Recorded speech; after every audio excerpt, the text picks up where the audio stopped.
Good morning, everybody. How are you?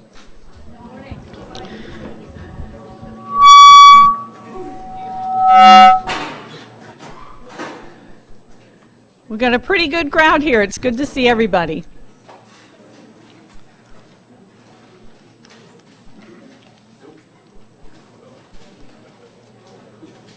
Are you guys ready back there? We're all good? Okay. Well, this morning we've been talking a lot about money, and it was kind of to prep everybody for today's presentation. We're going to talk about a giving policy. And we didn't have one before. So some of the things that we're going to cover today, if we can go to the next slide.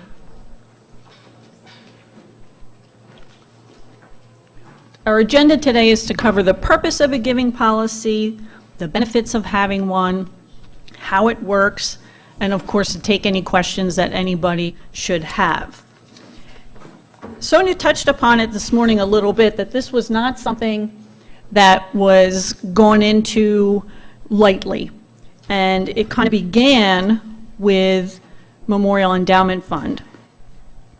Memorial Endowment Fund had some questions. They came to board and we were trying to figure things out. Some things were working well, some things were not quite working as well, and we wanted to kind of address that and see where the issues were and try to resolve them.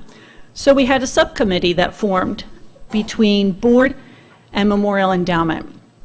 Craig Tortolot, myself, Pat Kratz, Brenda Oschlager, Donna Landis, Brian Bergstresser, I think that was everybody that was on the original subcommittee, dove into this and did some research.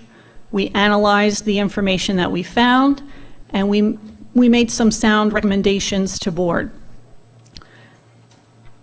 Later on, maybe a couple months from now, Memorial Endowment Fund will do a presentation of their own, but I do want to touch upon one specific issue that came up that was questionable in how it needed to be addressed. And that had to do with if someone was leaving money to Zion Mennonite Church in their will, or if someone was giving money in memory of someone to Zion Mennonite Church. What should happen with that money? Gifts that are given in memory of someone are exactly that. They can be in the form of a tree, maybe a park bench, maybe a hymnal, or maybe money. And the fact that it's in memory of someone doesn't change who the funds are payable to. I could write a check right now to Ted Landis in the memory of Norman L. Keller, but his son Josh cannot take it to the bank and cash it, because just because it's in memory of someone doesn't change who the money is payable to. That's not a unique concept. You see that with other churches, you see it with universities, you see it with hospitals. Some of the research hospitals do that. As we were going through this process, I attended a funeral at the Reformed Church in Telford, and the family had asked, instead of flowers, please give money to the church. So I had written in memory of the person whose funeral I was attending. And because we were in the middle of this project, I called their office to see how did they handle gifts given in memory of someone. They had a Memorial Endowment Fund just like we did, so I wanted to see how they did it. And the church office said something that was really informative and interesting, in that if money wanted to be directed to the Memorial Endowment Fund, you needed to specify that. If you didn't, it was considered unspecified. And she said they encouraged as much unspecified giving as possible, because that's how they met their budget and they took some of the burden off of just their congregation members. So it was an interesting concept to me, and it kind of showed me that we were on the right path with some of our research and what we were looking at and what we were finding. You see the same thing with universities. In keeping with my father-in-law, he went to Bluffton. I can give money in memory of Norman L. Keller to Bluffton's Memorial Scholarship Program, or I can give it to Bluffton University directly. What's the difference? The difference is that money in the scholarship fund is given out on a scholarship basis to students to offset their education costs. But money given to the university directly can go into their general fund and handle any of the expenses that they would have budgeted for that given year. Maybe they want to update appliances in their cafeteria. Hospitals do the same thing. We all see the commercials for Fox Chase Cancer Center, maybe St. Jude's Children's Hospital. They have memorial programs as well. You can give to their memorial fund, or you can give to the hospital directly. And again, it's how the money is used that makes a difference. In the memorial fund, typically those funds are given out on a grant basis to patients to offset their healthcare costs. Money given to the hospital directly, again, can be used for their budget, whatever they have budgeted for that year. The fact that it's in memory of someone doesn't change or dictate who the funds should be payable to. So that was one issue as we, the subcommittee, were looking at memorial endowment, wanted to address in a way where we are not mandating money that is given in memory of someone to go to one fund or another, because that may not be the donor's wishes. We really wanted to strive to honor the wishes of the person giving the funds to the church. If they wanted it to go to memorial endowment, that's great, but they need to tell us that. If they don't tell us that, then that money is considered undesignated and would go to the general fund. After addressing that, we realized this kind of opened up a can of worms. And have you ever had that happen? You do something and that leads to something else and that leads to something else, and you're opening a can of worms. You can look at that a couple different ways. That can be overwhelming because you're leading to one thing versus another. Or you can look at it as some of the best gardens have the most worms. So I think we tried to stick with that positive attitude, and we recognized that, okay, if we were looking at this from an MEF perspective, maybe we need to look at honoring the wishes of the donor in all aspects of the church. Some of that came up too in doing our research. We came across other churches that had something called a giving policy. So we wanted to look into that more and educate people how they can give to Zion and how they can make sure their donation gets where it needs to go. Not just members within the congregation, but members outside the congregation as well. So when we're looking at our bullet points here, we had to look at a couple different things.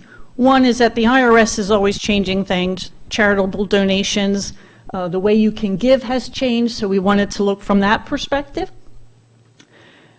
We wanted to stress the point too that this was a multi-committee process. This wasn't something that coming from one perspective. There was 3 different committees involved, and everybody gave their input. We worked on this for approximately 9 months. I would say it was probably even a little bit longer than that. Portion of that was the MEF, and then 9 months was maybe just devoted to the giving policy. And we're excited to share those details with you. Creating a giving policy governs donations and clarifies how they are going to be received and used. Contributions to the church are deductible for federal income tax purposes, and we want to make sure that we're compliant with the rules and regulations provided by the IRS. These are some of the examples of ways that you're compliant with charitable giving. A contribution is unconditional without personal benefit to the donor. Contribution is made to or for the use of the church. And the value of personal services is not considered deductible as a charitable gift. So any volunteer you work, that doesn't count. No deduction is allowed unless the church exercises full administrative control over the donated funds to ensure that they are being spent in furtherance of the church's exempt purposes. We're going to use terms contribution, donations, and gifts interchangeably. I probably didn't need a slide for this, but I really want to find a way to work in the picture of the shoemakers, so I had to add that. What are the benefits of having a giving policy?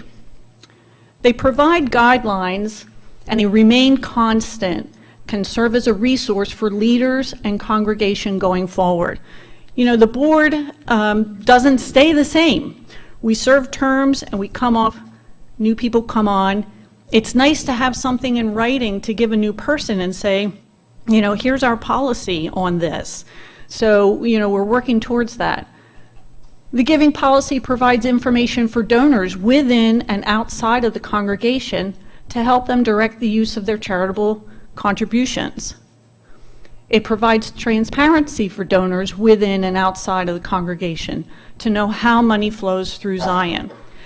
I think the key in those last 2 points is to remember within and outside of the congregation. I think sometimes we get comfortable and we feel like, okay, we all know something, so everybody knows it, and we forget that there could be somebody outside of our congregation that wants to give, and they might be a little bit lost in how to do so. Or the last time, you know, we talked about something, some of our younger members maybe were really young, and now they have families of their own. Now they're thinking about these things, so we should really be addressing these things on a more constant basis and have something in writing that they can go to. So how does it work? Well, we determine, first of all, if we're receiving a donation, is it designated for a specific purpose, or is it undesignated? If it's designated, we apply it where it's designated. If it's a project of the month, we put it where project of the month is. If it's Festival of Lights, we put it to Festival of Lights. If it's Memorial Endowment, we put it in Memorial Endowment. If it's undesignated, we apply it to the general fund. At the end of the year, we're going to look at our finances. And if we have a surplus above all budgeted expenses and benevolences, we've come up with a little bit of a formula to guide the board to divide up that surplus. And I want to read this straight from the policy. I think I need my glasses for this. I don't need my readers all the time. But, okay, at the end of the budget year, should all budgeted items and benevolences be met, any surplus shall be designated as follows: 10% to the general fund, 10% to the Memorial Endowment Fund, 20% to the board-directed fund, and 60% to the Capital Improvements Fund, unless the board recommends a portion of the funds be placed in other funds. In comparing this type of a breakdown to what we found with other churches, most heavily weighted the Capital Improvements Fund, anywhere from 70% to 85%. We went a little bit more conservative with that because we wanted to divide up with the general fund, MEF, and board directed. So what does that mean? So let's say at the end of this year, we have met everything on our budget, and we have $10,000 left over. What we're saying is we would give $1,000 to the general fund, $1,000 to the Memorial Endowment Fund, $2,000 to board directed, and $6,000 to capital improvements, unless there was some other special project going on. Me personally, I think it would be really nice to be able to stick to this percentage breakdown in the event of a surplus, just because this is allowing us to save a little bit for a rainy day. And rainy days are a lot of times how you find out where the leaks are, so it's nice if you can prepare.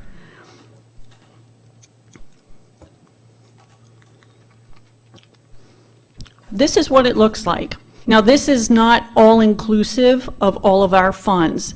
This is meant for a presentation purpose, so you could kind of see how it flows through.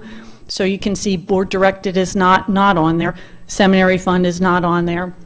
But the general idea is that the money will flow through and come down where it needs to go.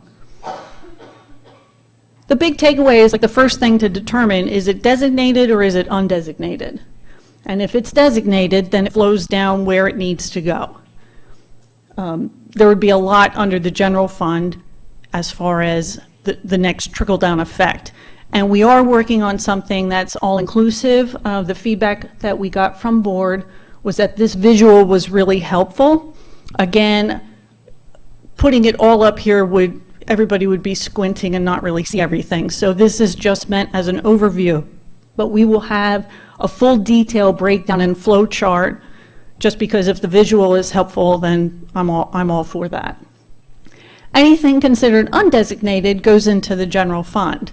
That's stuff like, offering is undesignated. Anything that we put out there in the offering, right, that's an example of an undesignated donation. But that's what that visual would look like. Going into this, we really looked at things and analyzed a lot. Our thoughtful, reasonable planning helps us to prepare for the future. The church respects the donor's decision to give as led by the Lord. The policy is meant to provide guidance to the donor and the church body, as well as comply with applicable tax laws. If anyone has questions, like as we go weeks from now, things are going on and somebody has questions, we wanted to kind of have a handful of people that would be point people to at least be able to take any questions down the line, filter them, and get answers for people. So I just wanted to put names and faces up there for everyone. I can take questions. I know this was kind of fast, maybe I was too fast, I don't know, but does anyone have any questions about anything? Yeah, I'll start here. So, let's assume somebody decides to be... Okay. Let's assume someone decides to be really generous, and we get a $500,000 undesignated contribution during the year, which kind of swamps our budget, okay? So at the end of the year, we have a leftover excess surplus of, I don't know, call it $400,000, some number, big number. I assume that would follow your 10, 10, 20, 60 designation in terms of how that goes, subject to board first looking at it and saying, yes, that's how we want to do that? Correct. Okay. Like writing the policy, you always want to write yourself an out for any sort of extreme situation, because the reverse would also be in effect. If we go through and we've met our budget, but we only have $100, it's not worth the time and the effort for the bookkeeping to take place. So board will always look at it, but we've got a guideline in place so that board's not sitting there going, what should we do? If we're looking at situation, in your situation, I wish that would happen, then we could say, hey, we have some capital improvement projects coming up. Maybe we want to stick to this because that big chunk can go for replacing the windows this year instead of waiting until another year. So yeah, we will keep that breakdown in mind, but certainly for extreme situations, one way or the other, board is always going to be looking at it. It's not going to be automatic. Yeah, so they have the discretion to say, okay, Yes. instead of 60% going to capital improvements, it could be 80. Correct. Okay, sounds good.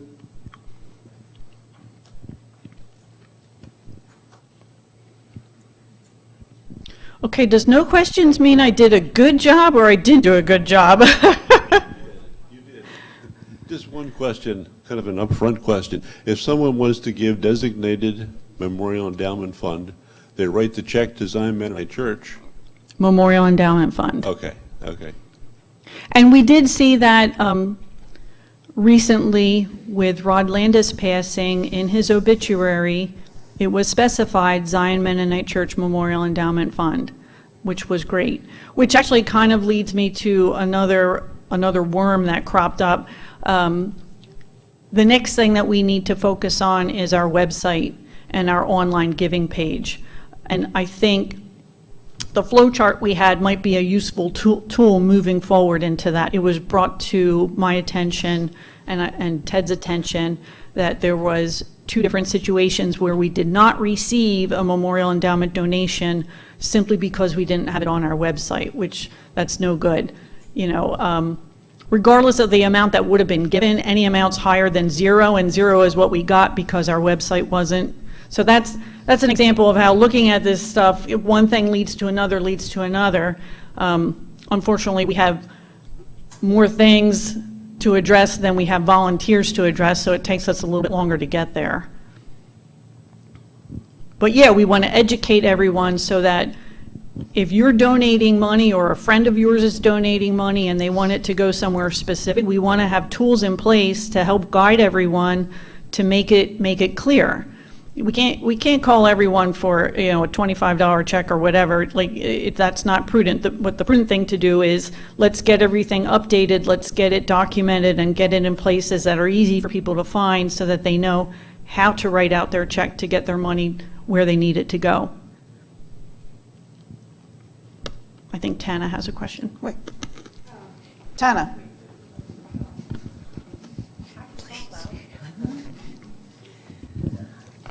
If you, when you want to designate where you want your funds to go, is that just you write that in the memo section on your check, or are there different Zion Mennonite Church? Zion Mennonite Church would be the general fund, and then your memo would be Festival of Lights or Project of the Month. You can stick it in there. Memorial Endowment Fund is a little bit different because we do have a whole different set of financials and things for that. So that it would be a payable to Zion Mennonite Church Memorial Endowment Fund. But a lot of the other stuff, it's all under Zion Mennonite Church, and then it's like a sub-fund of that. Okay, thank you.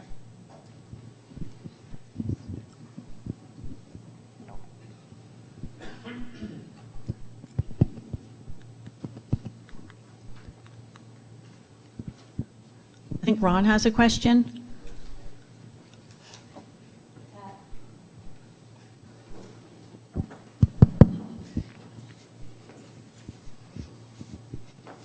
Thank you.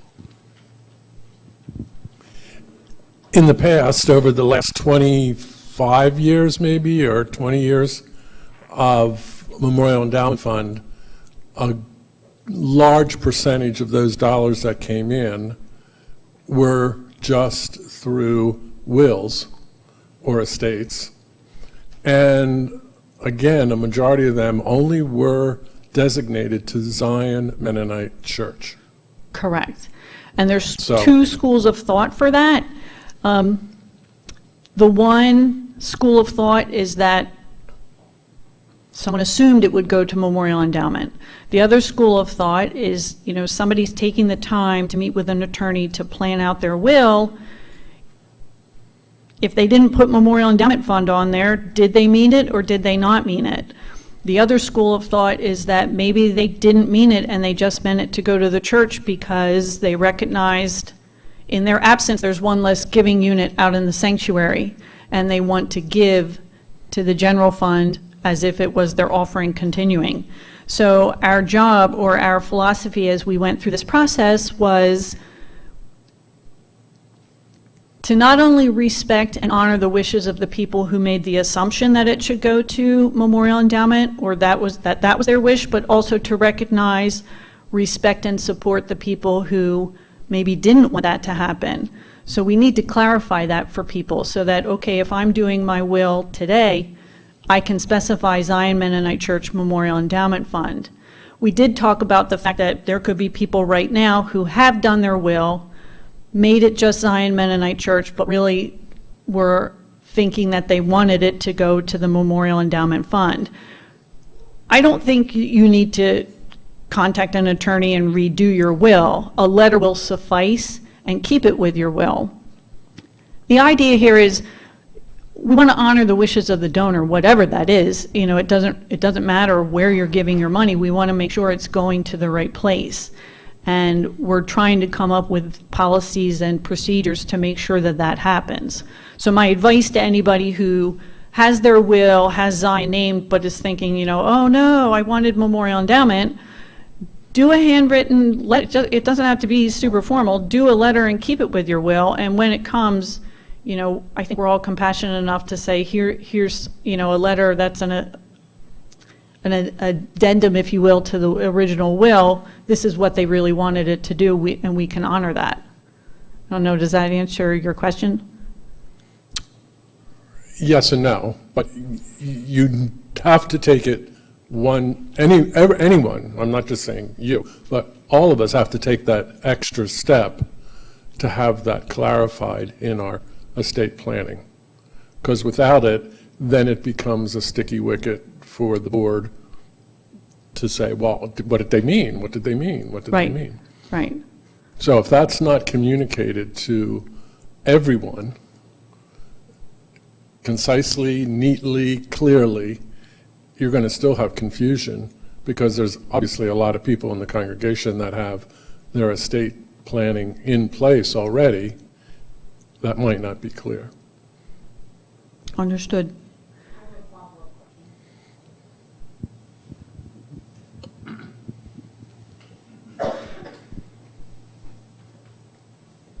Just remember, they say the only dumb question is the question that's not asked. Okay.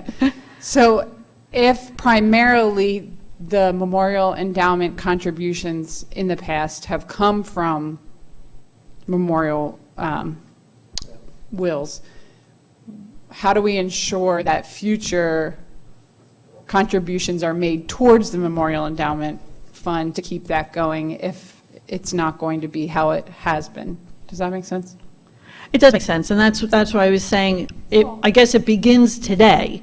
You know, for anyone who has not done their will yet, or who is maybe in the process of redoing your will, we're giving information right now for you to take with you as you do that planning. If you already have your will in place, and you know, hey, I named Zion Mennonite Church, and I want it to be Zion Mennonite Church, then you don't have anything to do. If you named it Zion Mennonite Church and you're like, oh, I really wanted it to go to Memorial Endowment Fund, that's why I'm saying, like, yes, it's an extra step, but write a letter to keep with your will so that it's all right there, if either until you redo your will the next time, or if you don't plan on redoing your will, at least there's something with it that somebody can read and say, you know, here's their letter saying they wanted it to go to Memorial Endowment. Is that the only source of Here, wait. Yeah. Is that the only, Is that the only way that funding is put into the memorial fund? no, people give to Memorial Endowment Fund other ways. You know, Rod Landis just passed away. Sorry, I'm bringing it up. So people, if they attended his funeral and they were writing a check, they had the information to put Zion Mennonite Church. Are memorial contributions the only way that that fund is growing? They don't have to be. You could give to that at any point in time if you wanted to. And going under the policy now, if we have a surplus, we're looking to grow it in that regard as well. So no, there are multiple ways that that fund will grow.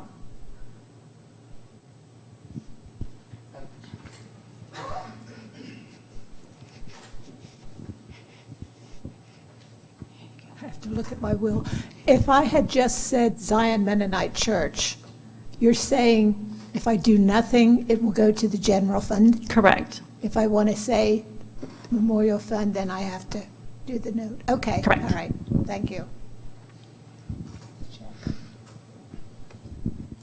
I don't know, this might be, would it be possible, I know with Mennonite Foundation, if you leave money in Mennonite Foundation, you have something with them that breaks up the percentages. I mean, there's a long list of the different charities could we have like a file at church here that members can fill out? Because we might want to break it. I mean, there's a lot of different places it can go to at Zion. There's, you know, with the nursery school, that's a whole separate account too, I think, from Yeah, the general. they're I mean, there's a separate. scholarship fund there, the table of plenty, I guess that's into the, but anyway. Being back, I mean, there's all kinds of places we can leave it, relieve money, but if we could just have a piece of paper with a list of the different places you could leave the money, and then just have like fill out what percentage you want to go to that, keep it on file, so that when money comes in from that person, I mean, the church has it right there. I mean, it wouldn't be a big file, I wouldn't think. But it would simplify things, I think. We wouldn't have to change wills or leave those letters, and it would be on the premises here. That's a good idea. The other thing that's on everybody's table is a giving brochure and a memorial endowment brochure. These are drafts right now. So we're starting to incorporate marketing material, if you will, to outline where money can go. But I like your idea of a form to keep on file. We can definitely, that's a good idea. So we can look into that.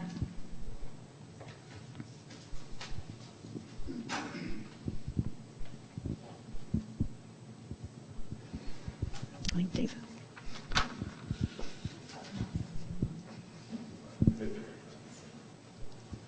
Thanks, Amy, for presentation. Just a question on the breakdown of if we have a surplus, and I'll go back to Scott's example of the 400,000. So within that 20% that's board directed, if we saw, as a congregation, we saw a benevolent need, would that be something that would be, we could inform the board that the congregation wishes to give X number of dollars from that direct Absolutely. fund to a benevolence? Absolutely. Because a lot of times at the end of the year, the benevolences that we support, or ones that we may not even support, but a need comes up within the community, would we be able to do that? We can totally do that. That was one of the strategic moves in writing the language to allow for an out, because things come up, and if there's something important that's going on in the community or with one of our other benevolences that we would like to give more to, absolutely. We should open up the communication and say, hey, this would be an idea to do. We're not married to this percentage breakdown. It's just a nice sort of a guidance so that, again, at the end of the year, we're not scratching our heads trying to think what to do. If we don't have something special going on, I think it's great to say for a rainy day, but if there's something special going on, we wanted the language to say that board can make a decision to do something differently. I'm just going to chime in. We did talk about that a lot, and just to follow up on your comments, the project that you might have close to your heart would be something that we would ask you to offer to board. The only thing we're trying to do is manage the donations so that if somebody wants to donate $10,000 to put a steeple on our church, and we don't want to put a steeple on our church, then we reserve the right to graciously decline your donation for that purpose. Correct. So I hope everybody understands that. That's kind of the example that we use throughout our conversations, and it's something I think we can all relate to. So we just have to be aware of that. But Dave, yes, we do want. What we've celebrated through this whole process is the generosity of everyone here at Zion, and how grateful we are for that, for the kind hearts that everyone has. So we want to celebrate whatever you want to celebrate. Like Amy said, you just need to tell us. And then there will be no question about where your money is directed, and that your money is directed to the project or to the passion that's in your heart. And that's our goal. So I'm also here filling in for Brenda's. She was very sad she couldn't be here today as MEF chairperson. She's with her grandchildren helping out. But I do want to she asked me to remind everybody, she's very excited about this brochure because we now have pictures. and it's just very appealing, and it has lots of great information in it.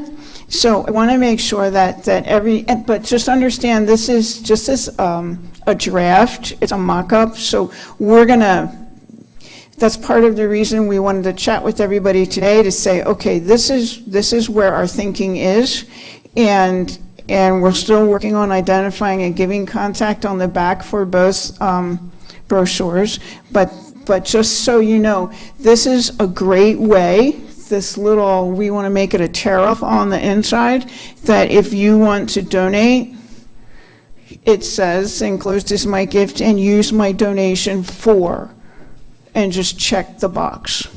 And Jim will work on your suggestion on how to incorporate more information on giving opportunities through Zion. So that would be very cool. And Brenda also asked me to remind everybody, which is the unrelenting message you're hearing this morning, that if you would like to give to MEF, just make sure it says MEF somewhere on your check, and then or your donation instructions. And part of this is all coming from all these changes. Again, I'm going to reiterate this because it deserves a second message, that all of the changes in the IRS rules in the last few years has changed the whole complexion of giving from what it was 25 years ago or 20-some years ago when the MEF, when the fund was established.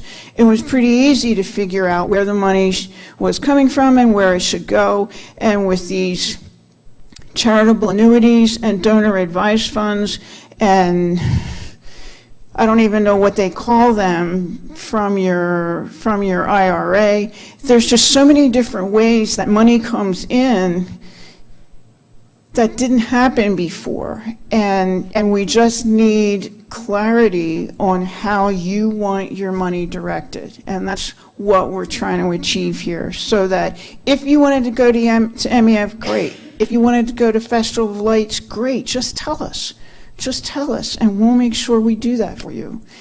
And we're also, I'm back to MEF, we're also in the final stages of updating our grant application form, and it's turning digital. Thank you very much.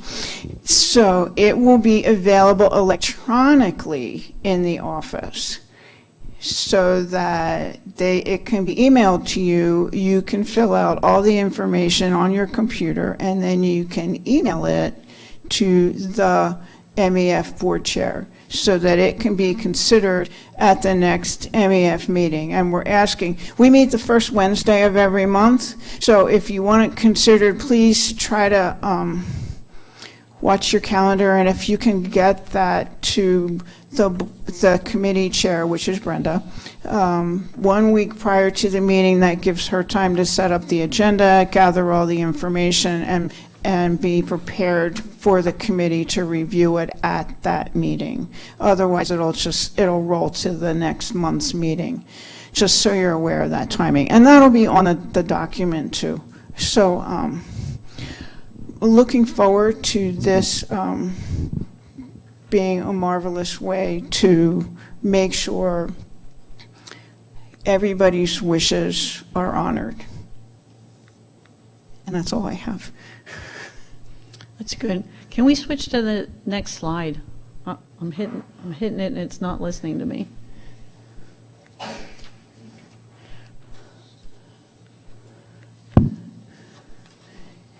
All right, just to summarize, the giving policy clarifies how donations will be received and used. It honors the wishes of Zion's donors and guides the board, committee, and staff members involved with contributions. If we can go to the last slide, I want to thank Brenda and Pat for all their help, and really everyone involved in the three committees in putting this together and giving feedback. For any of you, whether you're watching online or here in this room, if you would like a written copy of the policy in totality, please, I have my email up there, and I would ask you could help me out and put the subject line as Zion Giving Policy. Why would that be helpful? Well, I could sort my email Z to A and take care of all the Zion stuff first. If I can't do that, I know I'm going to get something from Bath and Body Works about a new fragrance, and I'm going to be tempted to go shopping, and then the SPCA is going to show me fluffy kittens, and then I'll get to the Zion stuff. So if you could put that subject line on there, I promise I will sort Z to A, and I will take care of my Zion stuff first and get you a copy of that, and a copy of the full MEF policy if you want that as well. I can send both of them out. I thank everybody for their time coming today, and hope you have a great rest of your weekend.